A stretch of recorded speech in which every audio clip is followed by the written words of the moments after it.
My parents ditched my event for my brother's football game, only to find out later it was my wedding. After the pictures blew up online, dad threatened divorce, mom's in meltdown mode, brothers raging, now the entire family's falling apart piece by piece. Hey Reddit, so I invited my parents to something important. They chose my brother's football game instead. I didn't tell them it was my wedding. Photos went online. Now my family's in chaos. Here's how it went down. I'm Sam, 28 male, married now, good job, decent life. But if you asked my mom, she's only got one kid worth talking about, and it's not me. My younger brother Mike, 22 male, was born, and apparently became the son our whole house had to orbit. Mom, 52 now, turned into one of those parents who thinks their kids' football stats are the center of the universe. She wasn't like that before. I remember her being normal when I was little. School projects on the fridge, showing up at my science fair, stuff like that. Then Mike came along, and it was like I got erased from the family picture. Doesn't matter that I put myself through college, never asked them for a dime, and actually have a career now. When it comes to my mom, the only stories worth repeating start and end with Mike and whatever game he played last weekend. Dad, 53, never yelled at me or anything, but he never stood up to her either. He just sat there in the background while mom hyped Mike up like he was a future NFL star. Grandpa Joe, dad's dad, was the only one who'd point out how messed up it was. He lives a few states over, about a 3-hour drive from my parents' place, but called every week, and he never hid the fact that he thought mom was playing favorites. He said it straight to her face once during Christmas. Mom didn't talk to him for months after that. One thing that still stings, my grandparents set up a college fund for me. After a small house fire my junior year, mom started calling it an emergency fund and said it got used for repairs. Years later, I learned the truth. A big chunk went to Mike's first car, and another chunk went to the down payment on his apartment when he started college. I was working 2 jobs just to keep my own rent paid back then. People ask why I didn't go no contact sooner. Truth is, I tried for years to win some kind of approval. I kept thinking if I hit enough milestones, they'd show up. Didn't happen. Grandpa Joe was the only one who acted proud of me.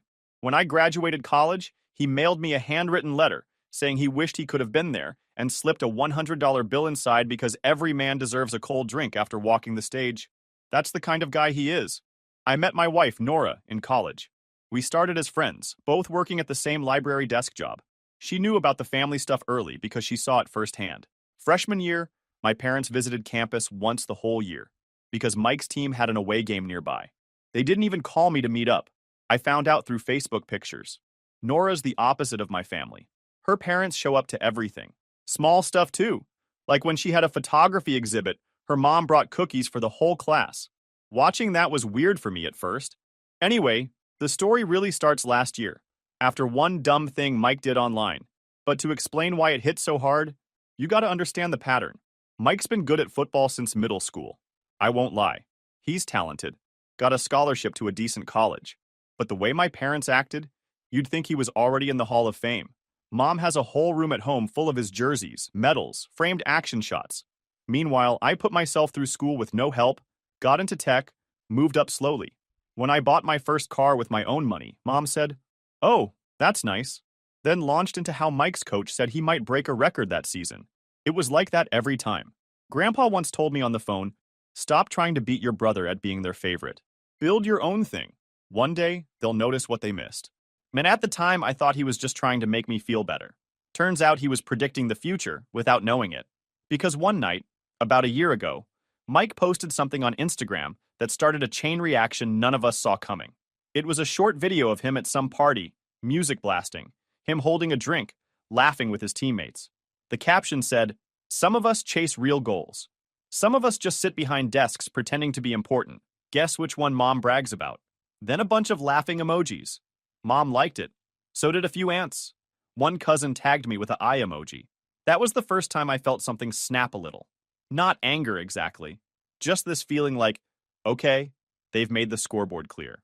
I didn't comment. Didn't text him. But that post set up everything that happened after. Stuff that ended with Mike, my parents, and half the extended family looking real different at me than they used to.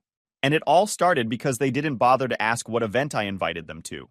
By the next morning, a couple of my old classmates had tagged me under it with laughing emojis. Some wrote things like rough or dang bro, like they were watching a fight instead of my family calling me irrelevant. Mom commented, "So proud of you, champ," under Mike's post, which felt like extra salt on the wound. The post didn't blow up outside our small circle, but it was enough. People I hadn't talked to in years saw it. A friend from high school messaged me, "Man, your brother's a tool?" I just said, "Yeah." Didn't feel like saying more. The thing is, this wasn't new behavior for Mike. He's always been like this. If he wasn't rubbing in some football stat, it was the car mom bought him at 17, or the apartment they helped him get near campus. He once told me at Thanksgiving that I should aim higher than being average, like he was giving me life advice while our parents nodded along. I didn't respond online because honestly, what was I going to say? Actually, I have a good job? That just makes you look defensive. Instead, I focused on work. At the time, I was leading a small product team at a mid-sized tech company. We'd been working on a tool for months, and around then, we landed a deal with a regional client that meant a big bonus for the team and a title bump for me. It wasn't flashy like sports, but it was the kind of thing people in my field respected. I didn't post about it publicly. I told Nora, told Grandpa Joe over the phone. He was happy for me, said, "Keep stacking wins. People notice even if they act blind." That same week, Mike sent me a private message on Instagram. "You could have been something if you tried harder. Don't blame mom for backing a winner." No punctuation. Like he was too busy being successful to type properly. I stared at it for a minute, typed "cool," and left it at that. He replied with a laughing emoji. Nora saw the message later when we were watching TV. She asked if I was okay. I said yeah, because what else was there to say? None of this was new. The next day, Grandpa Joe called me after one of my cousins told him about the post. He was angry in that quiet way he gets, where he talks slow like he's trying not to yell. He said, "Son, you don't have to clap back. Build your life. Let the scoreboard talk later." I told him about the promotion. He said he wished he lived closer so we could celebrate in person. Then he asked about Nora, how she was doing, if the wedding plans were moving along. Because yeah, by then Nora and I were already engaged. We'd kept it low-key, no big announcements. When we finally picked a date, a Saturday in the fall at Nora's aunt's place, I texted my parents and Mike, "Hey, I've got an important event coming up this fall. Date's October 14th. Would love for you to be there. It's locked in, can't move it." Mom replied, "That's Mike's last regular season game before playoffs. We'll be there supporting him." I didn't correct her or add details. If they cared, they'd ask. They didn't. Nora asked if I wanted to tell them it was the wedding. I said no. If they cared, they'd ask. Meanwhile, the Instagram post finally faded after a couple weeks. People moved on. Mike kept posting clips from games. Mom kept sharing them with captions like, "So proud of my boy." Grandpa Joe kept calling me every Sunday, asking about work, about Nora, about life. He never brought up the post again, just said, "Tell me when the big day is. I'll be there in my best suit. Haven't worn it since your grandma's funeral, so it's about time it saw some good news." I gave him the date. He wrote it down on a calendar he keeps by the fridge. He said he wouldn't miss it for the world. Meanwhile, my parents never asked. Not once. And that's how October 14th stayed on their calendar as Mike's game day instead of Sam's wedding day. I guess to explain why the wedding day ended up the way it did, I should backtrack a bit to when I actually proposed to Nora. It was March last year. We went on this short weekend trip to a cabin 2 hours out of the city. Nothing fancy, just a quiet spot with hiking trails and a lake. I'd been carrying the ring around for 2 weeks, waiting for the right time. I'm not great with big speeches, so I kept it simple. Saturday morning, we hiked up this trail that led to a lookout point over the water. It wasn't crowded that early. I pulled out the ring, managed to say something about wanting her with me in every chapter of my life, and that was it. My hands were shaking so bad I almost dropped the thing. She laughed, said yes immediately, hugged me so hard I lost my balance for a second. No audience, no cameras, just us and a couple birds somewhere in the trees. When we got back home, I called to say I'd proposed. Mom said, "Oh, that's nice," and immediately pivoted to Mike's off-season tournament. Dad murmured, "Congrats, son." That was the whole reaction. Nora didn't say anything at the time, but later she asked if that was normal. I said yeah. For the next few months, every time we saw my parents, Mom talked about Mike's training schedule, his stats, his chances for playoffs. Not one question about our plans. Around summer, I found out something else that just cemented everything for me. One of my cousins mentioned that my parents had paid for Mike's new sports agent and some advanced training camp out of state. Big money stuff. I asked how Mike afforded all that, and the cousin said, "Oh, your folks helped. Didn't you know?" No, I didn't. Apparently they used what little was left of that same emergency fund they dipped into years ago. the college fund that was supposed to help me with grad school before it ran out. I remember just sitting there for a while, letting it sink in. It wasn't even about the money anymore. It was the pattern. Everything for Mike. Scraps for me, if that. I didn't argue with them, didn't argue with. I didn't bring it up at all. I just told Nora, we're not waiting for them to be excited about our wedding. We're doing it our way. We picked October 14th because it was the only weekend the venue Nora's aunt owned was free in the fall. It was this big backyard with string lights, space for tables, a small dance floor, and a nice view of the hills behind it. Perfect for what we wanted. Simple, private, nothing huge. We invited maybe 60 people. Close friends, some of Nora's family, my grandpa Joe, a few cousins I actually talked to. I told him I wanted him to walk me down the aisle since mom and dad couldn't be bothered. He went quiet for a second, then said he'd be honored. Meanwhile, mom kept posting on Facebook about Mike's upcoming game, sharing his highlight reels, talking about scouts possibly being there. Not one word about my event. Dad didn't say anything either. He just stayed quiet like always. By September, everything for the wedding was set. Nora handled decorations with her aunt. I handled the guest list and food. My parents never once checked in. Mike sent me one text in late September. Hope your thing goes good. Mom said it's same day as my game. Bad timing, lol. I didn't reply. Looking back, that was the point where I stopped expecting anything from them at all. October 14th last year came fast. Nora and I stayed at her aunt's place the night before, so we wouldn't have to rush in the morning. She and her family had been amazing, helping with decorations, organizing chairs, setting up lights. By sunrise, the backyard looked perfect. It wasn't some huge ballroom wedding, but it felt right. String lights across the yard, tables lined with simple flowers, a rented arch for the ceremony, and a small setup for the DJ in the corner. The weather was cool, but clear. People started arriving around noon. My college friends flew in from 3 different states. 2 cousins I hadn't seen in years drove 6 hours to be there. Everyone kept asking if my parents were coming. I told them no. They had other plans. Nobody pressed me on it right then. Grandpa Joe showed up in his old dark suit looking sharp. He walked straight over, hugged me, and handed me a small box. Your grandma wanted this passed down, he said. Inside was her locket. She told me to give it to the one kid who showed up for others the way people showed up for him. I just nodded. Didn't trust myself to talk. The ceremony started at 2. Grandpa Joe walked me to the arch while Nora's dad walked her. Our friend Amanda officiated. She's got the kind of voice that makes everything sound official, even though she mostly reads poetry at open mics. We kept the vows short. Neither of us wanted to drag it out. When Amanda said we were married, everyone cheered, someone popped one of those confetti tubes, and the DJ played a song Nora loved from college. We did photos right after. A professional photographer handled the main shots, but people snapped their own too. My cousins wanted a big family picture. That's when someone asked again where my parents were. I said, Mike had a game.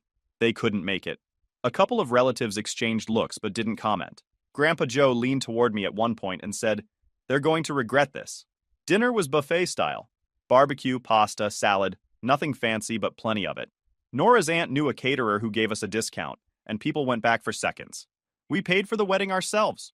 No loans, no help from my parents, just us and Nora's aunt giving us a break on the space. While folks were eating, one of my dad's sisters, Aunt Linda, took a few pictures of the ceremony and posted them on Facebook. I didn't think much about it then. I wasn't on my phone anyway. We'd planned to go completely offline once the night ended. After dinner, we had a small first dance, then opened the floor. Some kids ran around playing tag near the fence. People laughed, told stories, stayed late. It felt like what weddings are supposed to feel like, friends and family actually being present. Around 9 p.m., we wrapped things up. Guests started leaving in groups. My college buddies offered to help clean up, but Nora's aunt waved them off, said she'd handle it in the morning. Grandpa Joe hugged us both and said, I haven't danced in 20 years.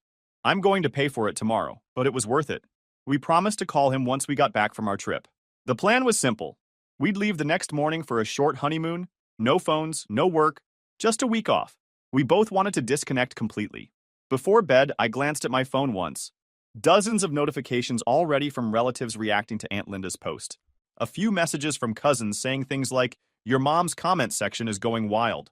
I put the phone face down and didn't open anything. Figured it could wait until after the trip. The next morning, we loaded the car, waved goodbye to Nora's aunt, and drove off. It felt good leaving everything behind for a while. No calls, no texts, no drama for 7 straight days. Just us, some hiking trails, a couple small towns we'd never visited, and quiet evenings.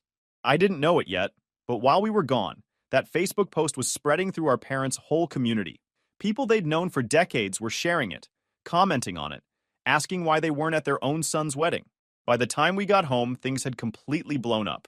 When Nora and I got back a week later, I turned my phone on for the first time since the wedding. It barely loaded before notifications started coming in nonstop. Missed calls, texts, voicemails, tags on Facebook, dozens of them. At first, I thought something serious had happened, like an accident. But then I opened Messenger and saw a wall of messages about Aunt Linda's wedding post.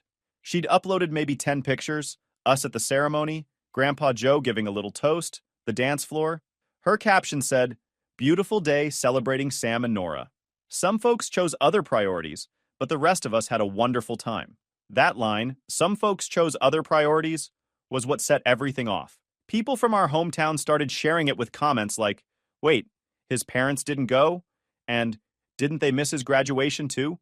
A couple people even tagged my mom directly asking if it was true. By the time I was scrolling, it had spread through local groups, old neighbors, even people from our church growing up. It wasn't viral like millions of strangers seeing it, but in our parents' community, everyone knew. Under my aunt's photos, Mom commented, "He never told us it was a wedding." People immediately pointed out she hadn't asked. That was the whole problem, boiled down to a thread. Meanwhile, my inbox was full of messages from Mom, ranging from angry to begging. The first ones were pure rage. "How dare you humiliate us like this?"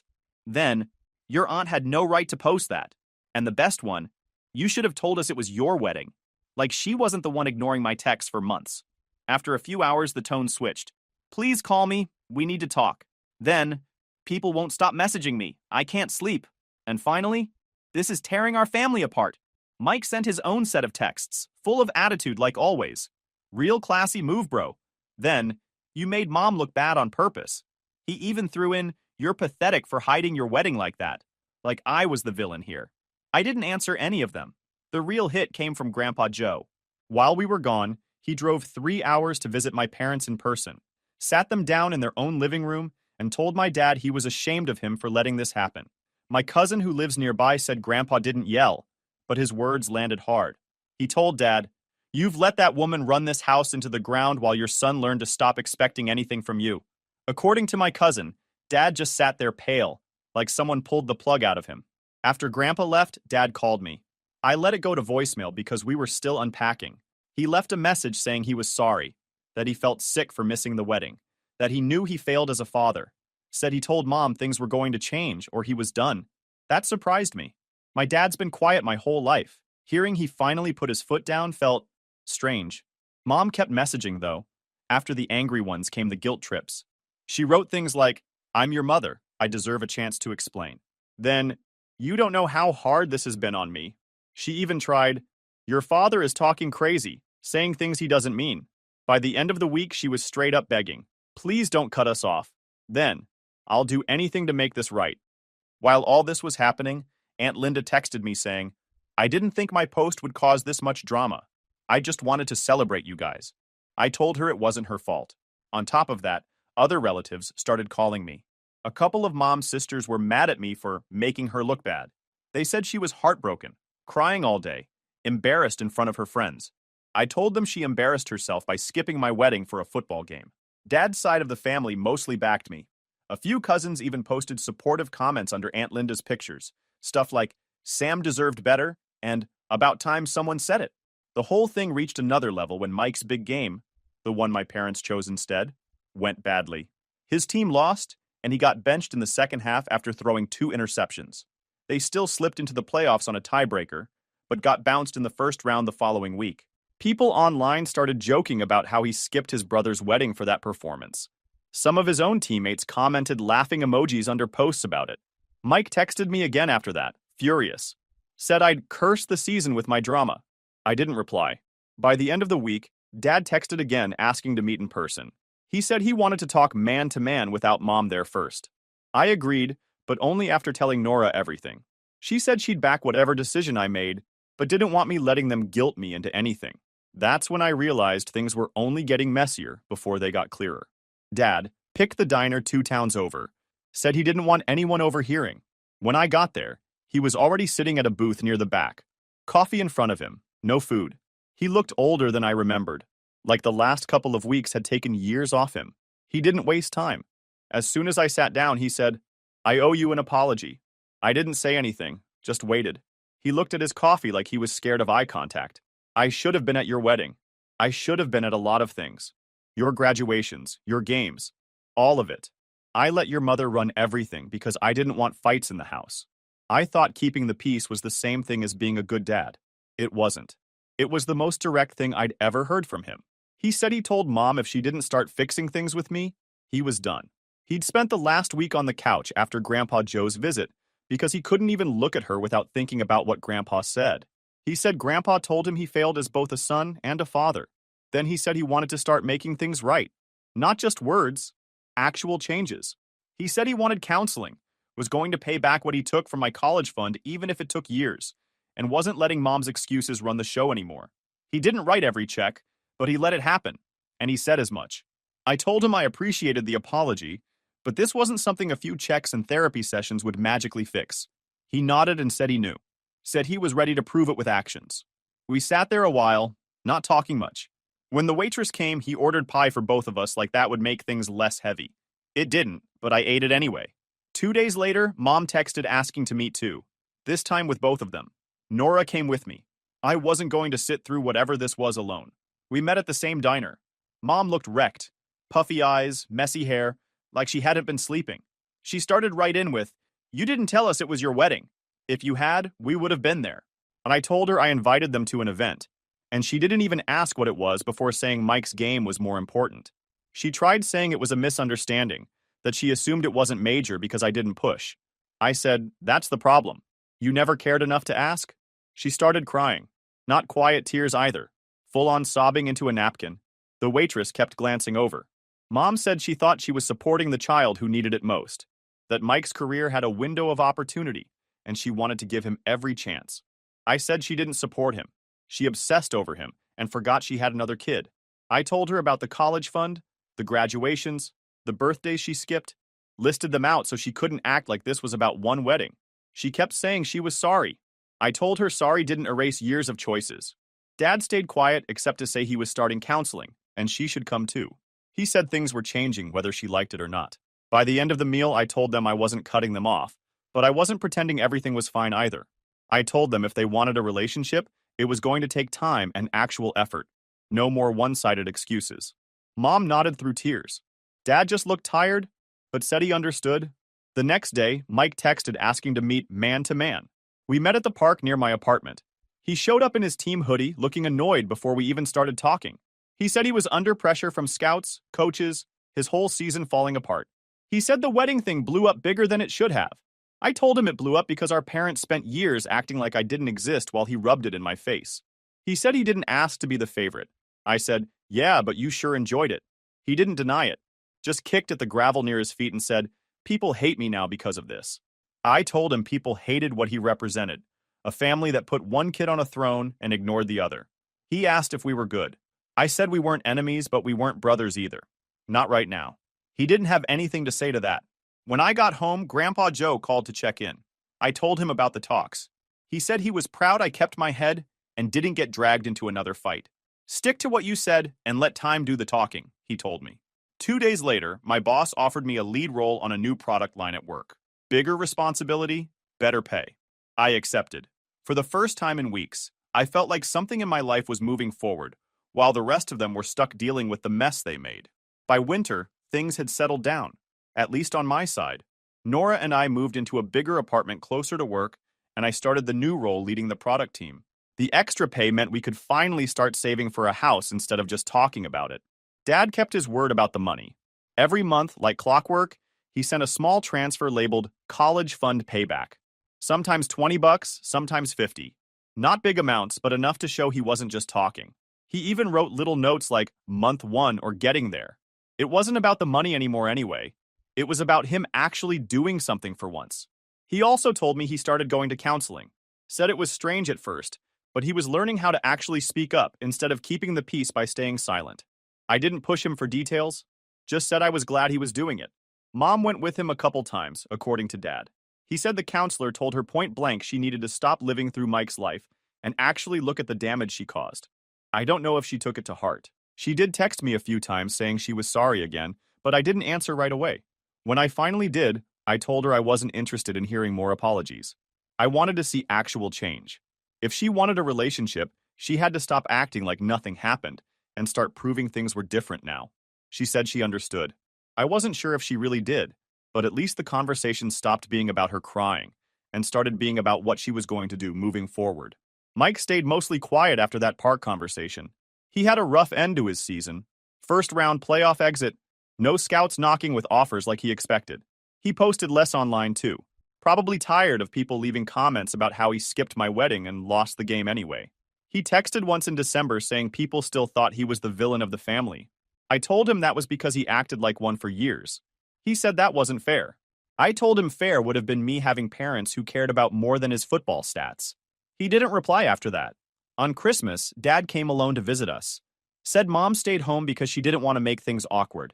He brought a small gift for Nora, a set of baking dishes she actually needed, and a framed photo from our wedding he had printed. Said he got it from Aunt Linda and wanted us to have it. It was the first time he'd given me anything personal in years. We ate lunch, talked about work, about Grandpa Joe coming to visit in the spring. Nothing heavy. When he left, he said he was proud of me. Simple words, but he'd never said them before. By February, Nora and I were looking at houses online. Nothing rushed, just seeing what was out there. My job was going well, she was getting more photography clients, and life finally felt like it belonged to us instead of being tied up in family drama. Grandpa Joe came out to see us in March. We drove him to this big park with hiking trails and a lake. He used a cane now, but insisted on walking as far as he could. Said it felt good to breathe fresh air after winter.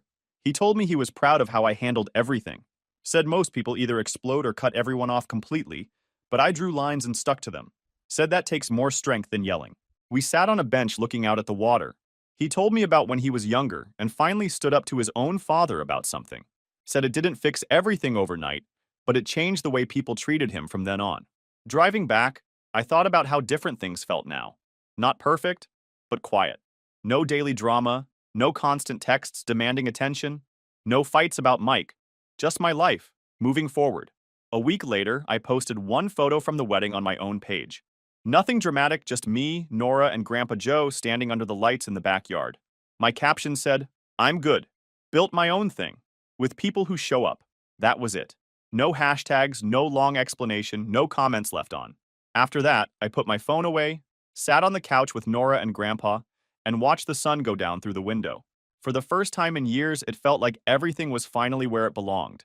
YouTube just dropped this new hype feature. If you're hooked on this story, smash that hype button. It tells YouTube this video deserves to blow up, and it keeps even crazier stories coming your way.